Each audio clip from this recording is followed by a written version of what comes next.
My name is Arielle Clement. I recently graduated from Cornell University in May of 2021, where I received my Bachelor of Science in Industrial and Labor Relations. Arielle not only graduated with a very impressive 3.9 average, she also won a couple of prestigious prizes for her academic work, including the prize for the best honors thesis.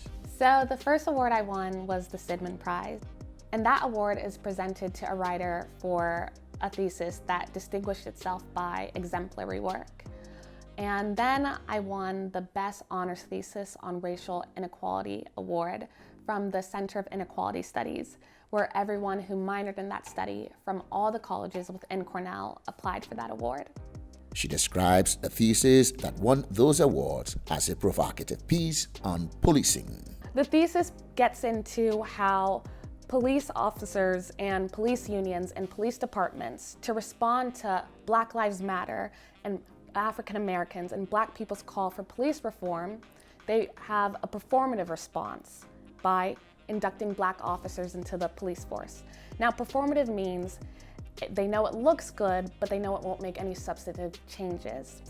So my thesis delves into the history of policing, from its 18th century slave patrol foundings to its modern day insular culture, to ultimately provide recommendations for how America can properly reckon with the problem of police brutality.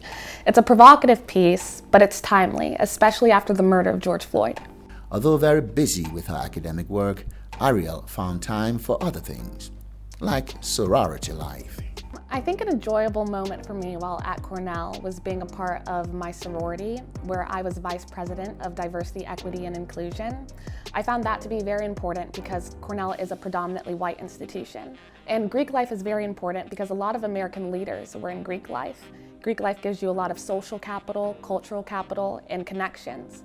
And what a lot of African American students at Cornell don't know is how important it is to maybe join Greek life and develop those connections with alumni who are CEOs of certain companies and firms.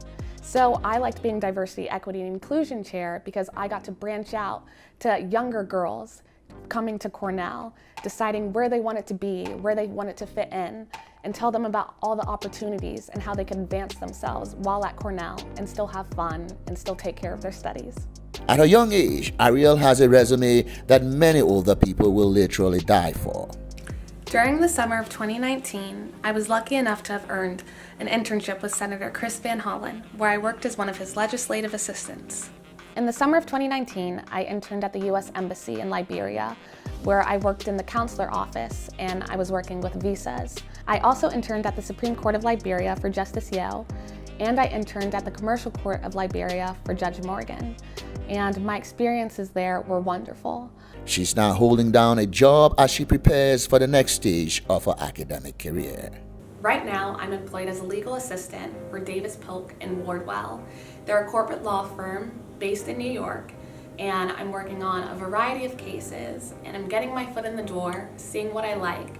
And from there, I'm going on to law school, and hopefully from there, I can become a Supreme Court Justice. What is responsible for her academic success? My family is definitely responsible for my success. I love my mom, Arielle Clement, very much. Thank you for always being there for me. Dad, Kwame Clement, thank you for being an outstanding role model for me. And to my brothers, Amavi and Amdo Clement, thank you for the endless game nights, the humble nature you've given me, and the sense of humor that you've instilled in me.